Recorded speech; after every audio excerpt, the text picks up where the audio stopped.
Hey everyone, I thought today I would go ahead and make a video about some personal advice and tips that I would give to have a cost-effective wedding. I've jotted down notes throughout the past year while I've thought about our wedding. These are not going to be in any particular order, but my first tip is basically to stick to your budget above all. You need to ask every vendor that you're dealing with about any potential costs. For example, if you're getting a cake made for your wedding, is there going to be a delivery fee? Do you have to pay extra for like any kind of taxes? Are there any kind of tips involved? I know when I moved back from Australia, I kind of had to get back into the habit of tipping people. Figure out your budget, definitely get a spreadsheet going. Don't be afraid to ask your friends as well if they have a wedding spreadsheet. Whenever I started the wedding planning process, I asked a lot of my friends, like, how did you figure out what your budget was? Like what, vendors did you use in the area? And nearly every single one of them had an Excel spreadsheet with all these different tabs that you can keep everything organized as far as like the venue, the food, the dress, any clothing related items. I mentioned in a previous wedding video to get a wedding website. It is free. I believe you can get it for free on the Knot. It is so amazing because you can get people to RSVP online. This means that you're not going to be having to pay for postage or any additional mail outs. There are certain invitations that I think you can get away with doing them digitally. This kind of bleeds into the other aspect of just doing a lot of it yourself, so very DIY. I ended up using Vistaprint for the wedding invitations. Also, to save on postage, we hand delivered as many as we could. That meant that we were left with a very little amount to mail out. However, my bridal shower and my bachelorette party, I actually made the invitations myself. If you don't have access to like Photoshop or InDesign, then I would recommend going to Vistaprint. They have a lot of templates that you can use, but I ended up just sending those out digitally via text message or messenger. We also did not do any save the dates. I really don't know why those are necessary, but that's something that I recommend you could potentially skip. One of the other items that we DIY'd was a wishing well. I ended up finding a wishing well. It was kind of just the structure for like 20 bucks on Facebook Marketplace. And my mom and I ended up going to the dollar store and Michael's and a lot of like arts and craft stores. And we found like little bits and little ways to dress up the wishing well to fit our theme of Fairy Tales Harvest and make it like glittery, rose gold, and autumn themed. All right, one of the big ticket items that everyone wants to talk about is the dress. I was this close to buying a secondhand dress. However, I wasn't getting the reaction that I wanted from my mom.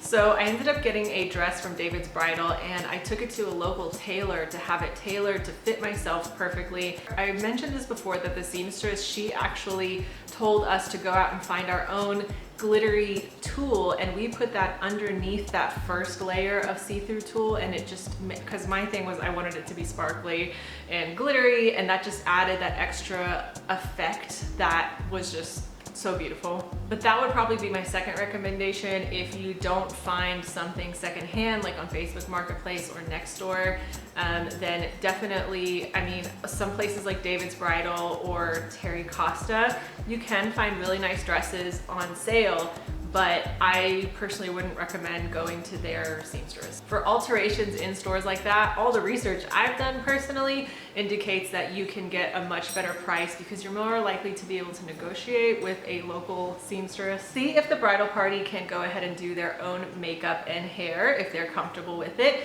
Originally, I was going to pay for the bridal party to have their makeup done if they wanted me to pay for it, like as a gift.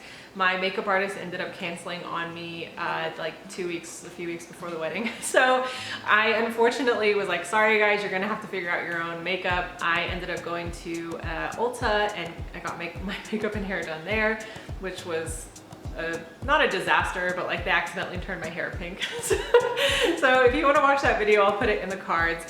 But everyone's makeup looked amazing. Again, I wasn't really strict on like what I wanted them to wear or look like. I did say like, hey, I'd prefer it if your dress was rose gold and maybe had some element of like sparkles or glitter, but not necessary. That way, a lot of them, they ended up finding a lot of their dresses from Ross or TJ Maxx, and the money I was going to spend on their makeup, I ended up buying gifts for them, like necklaces that I gave to them at the wedding. Also, like, I wasn't strict on what kind of jewelry they wanted as well, so that means that like I didn't feel like, I felt that if I told them you have to wear XYZ type of jewelry, then I would have had to pay for it. And I wouldn't have wanted them to go out and pay for things that they didn't already have or couldn't afford because I was being strict. So that's just something to consider, like some extra costs potentially. Now we did have a small-ish bridal party. We only had, let's see, for my bridal party, I had my cousin-in-law, my sister-in-law, my best friend from Australia, and one of my best friends from here. And my husband had his uncle, one of his best friends, and his brother. So we did have an uneven amount, but it was a fairly small bridal party. This is going to help you in the long run as far as events as well, like whenever you do your bridal shower or your bucks night or bachelorette night. Bachelor night? What am I saying? Hen's night? No, that's mine. Anyways, so a lot of the times if you're going to have a rehearsal dinner, that will definitely help as well as far as who will be attending. Of course, I would recommend DIYing your decorations when you can. I'm really lucky because my mom actually is really good at decorations and like home decor. But what we ended up doing is going to places like Ross and TJ Maxx and Michael's, and we ended up finding like 3 sets, like a few sets of 3 different types of, like we found a wreath, and then we found a pumpkin that we put inside of the wreath. We found these lanterns, and then we added some, we went to the store called At Home, and they have a lot of like clip-on, I don't know, I've seen this recently where you can find a lot of clip-on decorations that will go for like your Christmas tree. So I think I'll show some pictures here, but I think a lot of my house, a lot of our decorations are left over from the wedding. So the good thing when you DIY your decorations, and if it fits in with a particular theme, like ours was like fairy tale harvest, so it was autumn themed. Now that it's fall, I actually have busted out a lot of the centerpieces. This one's just like sitting right in front of me on my coffee table. So this was one of the centerpieces. I went onto Amazon and got a pack of 10, hi Rusty. I got a pack of 10 glittery rose gold table runners. So that kind of tied everything together. But I basically had 3 of these, and these are actually for candles. We got some pumpkins and zhuzhed it up that way. For my bouquet, I actually found that on Facebook Marketplace. And then, sorry, my dog is right here. So for my bouquet, I found that on Facebook Marketplace for like $25. I'm really allergic to a lot, so I didn't want like real flowers. And I know that flowers can be really expensive. I ended up finding the bridesmaids bouquets and the boutonnieres and some elastic bracelet corsages for our parents, all on Amazon. They looked fine in photos and they did not make me sneeze. So these are things that you could potentially resell or keep. Obviously a big one is to limit the guest list. For example, we could not accommodate everyone's kids. So if it was family members, then your kids were invited. But unfortunately, like for example, we had some friends who have kids, their kids were not able to come. Some people just showed up for the ceremony and then left afterwards, which was fine. We also did not give everyone a +1. If your relationship was known and established, then yes. I found out afterwards that typically it's only for fiancés and like partners that you actually give the +1. But like if you weren't in a relationship, or if it wasn't like an established, well-known, long-running relationship, then it was just you. We were also very specific on our invitations as far as who we invited, so that way there was no confusion and no surprise guests. I know it sounds silly, and when I was watching a bunch of videos a couple years ago about wedding cost, being cost effective and what advice people have, and people would say network, I was like, oh my god, that's so dumb. But it's true, definitely network. For our cakes, my dad's best friend was really good friends with a lady who was a like retired cake artist, baker, I don't know what they're called. She made our cakes, both of our cakes, for a really great price, and she ended up delivering them, and she let us use her cake display plate. For the venue, the couple that we did the landscaping for, they actually lived in a neighborhood that had this like event, not an event center, it was actually like a golf area, but they had this indoor gazebo that was typically used for smaller events. And we met them one day, they were having like an arts and crafts event, and they started talking about how we were looking for a wedding venue. And I know that typically they say don't go for an all-inclusive place, so that you can bring in your own types of vendors, but their inclusivity was actually really great because they were going to do the food in-house. And because we were bringing our own cake for the dessert, they let us swap out the dessert option for another appetizer. Also, because our family friends lived in the neighborhood, we were able to get a bit of a discount. The pastor was a longtime family friend. The DJ was a longtime family friend. My mother-in-law is so great at networking. She actually has... Rusty!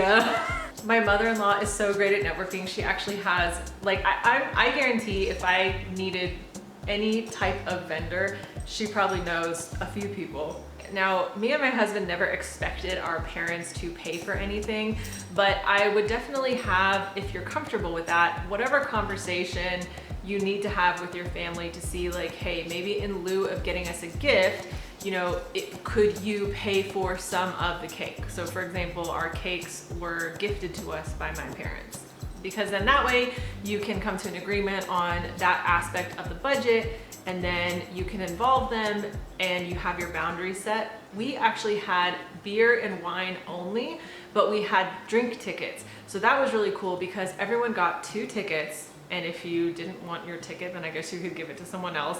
My brother was like the keeper of the tickets, and it was funny because at some portion of the night I was like, give me more tickets. If you can have events like your bridal shower at more of an intimate space like someone's house.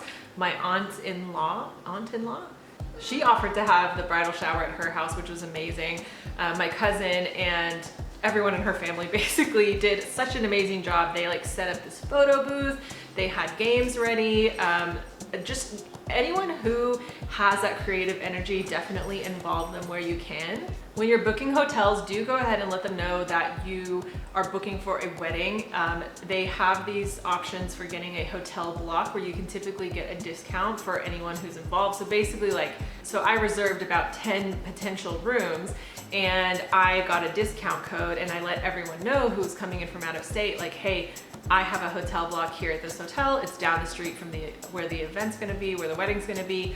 Tell them this code, tell them it's for this wedding, and then you'll get the discount. But you've got to book it by a certain date, and then that release date is when the hotel will be like, hey, we didn't get anyone booked to book this room, so we're gonna book it out to randoms for full price. So we actually didn't give out any wedding favors. We considered it. I did find some bottle opener keys on Amazon that I was going to do. We also had considered candy, but we didn't really want to just keep adding sugar to everyone's bellies. Ooh, going back to the bouquets, another idea that my friend suggested, she went to a wedding where all the bridesmaids had their own bouquets, and oh my God, my battery's dying. And at the end of the ceremony, they placed their bouquets into the centerpieces, these like empty vases, so their bouquets became the centerpieces. I meant to say as well, photographer I found on Instagram, so definitely search hashtags for like your local photographers and local makeup artists, because they might be, you know, more up and coming. Still do tests with them. I rented chair covers from a website that I was able to return them within 90 days, and I got majority of my money back, which is really awesome. Okay, last thing before my camera dies, rings. We have my engagement ring, and we actually had a silver ring that my husband used for the event. We decided to wait on spending, you know, more money. I mean, I don't really think we want to spend a lot of money on a wedding band for myself or for my husband. Like, he tends to wear the silicone rings anyway because he works with his hands and they always break, and I do not want him to have a degloving experience. If you don't know what that is, maybe don't look it up. For the actual wedding, we just used my engagement ring and a silver wedding band that was kind of more for show. So if you don't really need to, or if you can't afford more of a expensive ring or wedding band, then maybe just get a fake one for the meantime. I promise you it'll look great in photos anyway. I'm fairly positive this is everything I have. I'll put links to anything I can think of in the description bar below. If you have any questions, please feel free to put them in the comment section down below. I'd love to hear about your wedding advice, if I missed anything, any tips and tricks for being cost effective as well. And as usual, wherever you are in the world, I hope you're having a beautiful day. Bye.